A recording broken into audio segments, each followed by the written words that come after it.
Saya ingin bertanya nih Pak. Tahukah Bapak ini sebagai Dirjen Perhubungan ini Zero Odol di Indonesia ini dimulai tahun berapa Pak? Ini saya bertanya bukan untuk menjatuhkan ini Pak. Ya. Sejauh mana sampai mengerti Zero Odol ini dimulai di Indonesia ini pada tahun berapa? Monggo Pak. Ya, nanti saja. Ya, gitu ya. Satu pertanyaan satu. Pertanyaan kedua saya. Terkait apa yang kami lakukan ini, memang kami tidak melakukan aksi massa secara besar. Kami membawa perwakilan-perwakilan daerah, dan Bapak perlu tahu Indonesia ini bukan Jakarta, bukan Jawa Tengah, Jawa Timur, Jawa Barat. Indonesia ini luas. Siapa yang berani menjamin keselamatan kami ketika kami berjalan ke luar daerah? Saya bukan sombong Pak. 29 provinsi se-Indonesia pernah saya minum airnya karena saya membawa truk dari Lampung sampai keliling Indonesia ini. Saya tahu betul itu aturan, saya tahu betul ceritanya, saya tahu kenakalan oknumnya. Jadi pertanyaan saya di sini, teman-teman jangan bertanya dulu nih. Tapi segmen saya ini bukan untuk menjatuhkan Pak. Sejauh mana jenengan mengerti odol itu dimulai di Indonesia? Jangan tanya dulu biar Bapak menjawab. Ini perdebatan ringan Pak. Ya, saya pengen tahu nih. Ya. Setelah sampean tahu, kenapa itu dilanggar? Itu monggo. Ya, odol ini sudah yang saya tahu ya. Itu yang sampean tahu ya Pak ya? Ya, program odol sudah terus berjalan sampai 2023. Iya, betul. Dihentikan, ya kan? Dihentikan. Sekarang 2025 ya, ini ada kembali program odol, dimensi overload. Berarti Bapak tahunnya 2016 ya? Ya. Sedikit saya jabarkan Pak. Ya. Tahun 2002 dimulainya rusaknya industri logistik, itu masuknya kendaraan dari Singapura, mobil-mobil bekas itu Pak. Dengan dimensi engkel itu 8 meter, dengan tronton itu 11 meter. Saya pelaku Pak, saya mengemudi dari kecil nih, saya tahu bener nih. Makanya ini saya bukan menjatuhkan Pak. Sekedar sampai tahu, odol ini dimulai tahun 2002.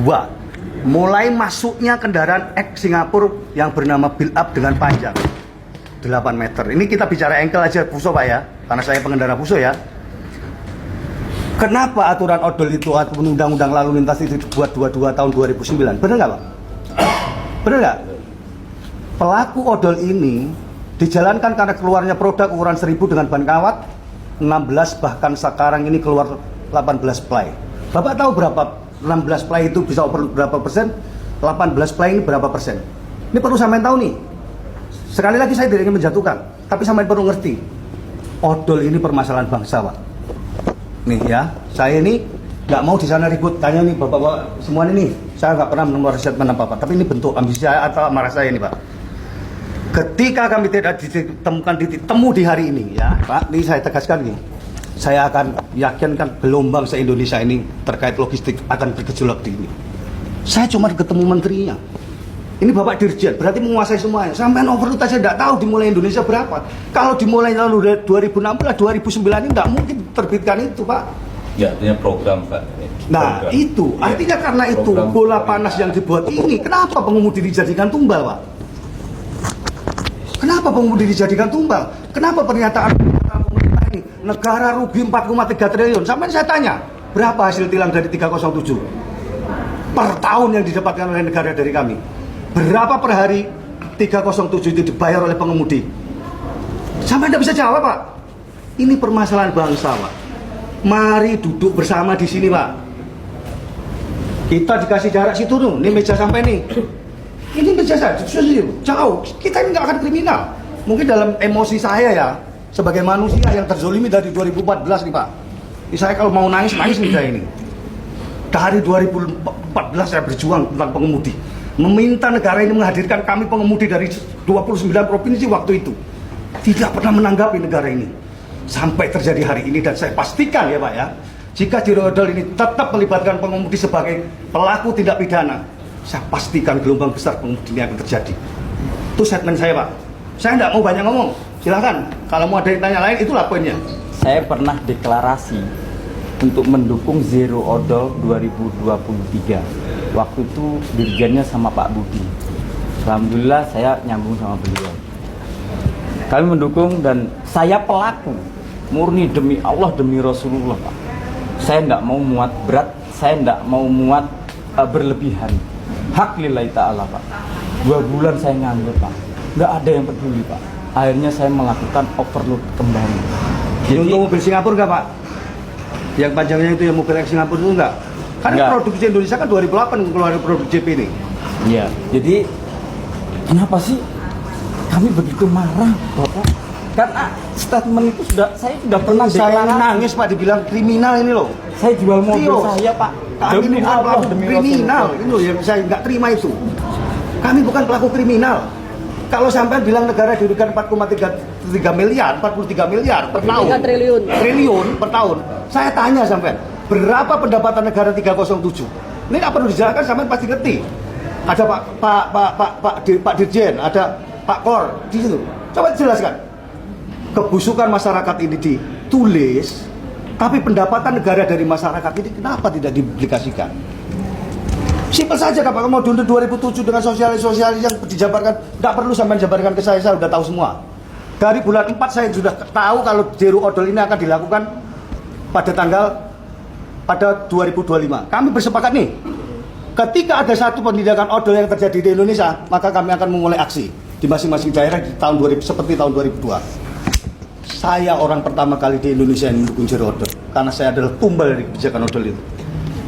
Saya Pak, saya ini kalau mau nangis, tapi malu saya ini lihat orang banyak nih, pejabat-pejabat ini semua nih, malu saya ini.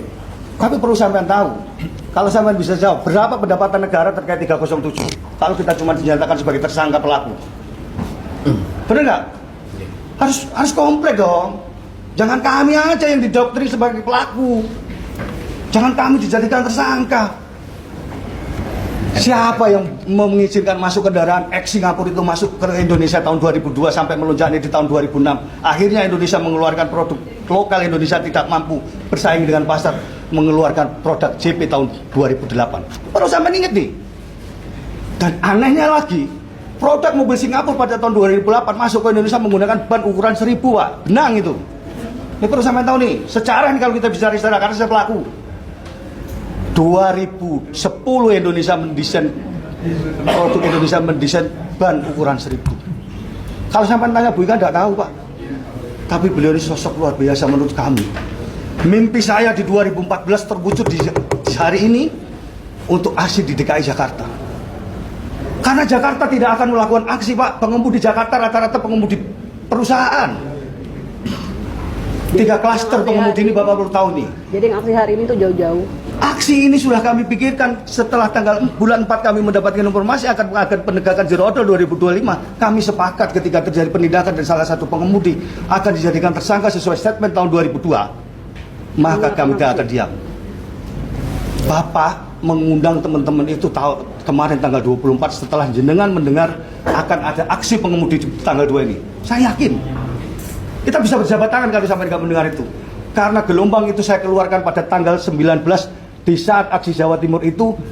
Apa yang sampean sampaikan ini saya terima dengan baik dan saya akan bawa ke pusat. Itu angin surga dari 2016 Pak.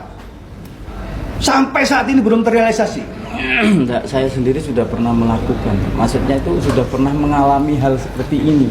Kenapa sih kami ngotot? Jangan Dan kami kami, ingin Pak, berharap jangan, Mbak. keputusan yang kemarin tanggal 24 benar diputuskan, Pak. Artinya ada jaminan kami. Ya, tanggal 24 Selebaran itu memang benar putusan yang bisa diedahkan dan bisa dipertanggungjawabkan, Pak. Kami sepakat. Di angka 2 itu kan kami baca itu ketika kendaraan itu melewati ataupun membahayakan, benar nggak? Di angka 2-nya itu, Pak. Itu odol. Dianggap membahayakan. Ini dianggap membahayakan artinya bisa ditindak setiap saat karena dianggap membahayakan. Sedangkan narasi ataupun berita-berita ini pengemudi inilah pelaku odolnya. Loh, kami kalau tidak diperintah tidak jalan, Pak. Benar nggak?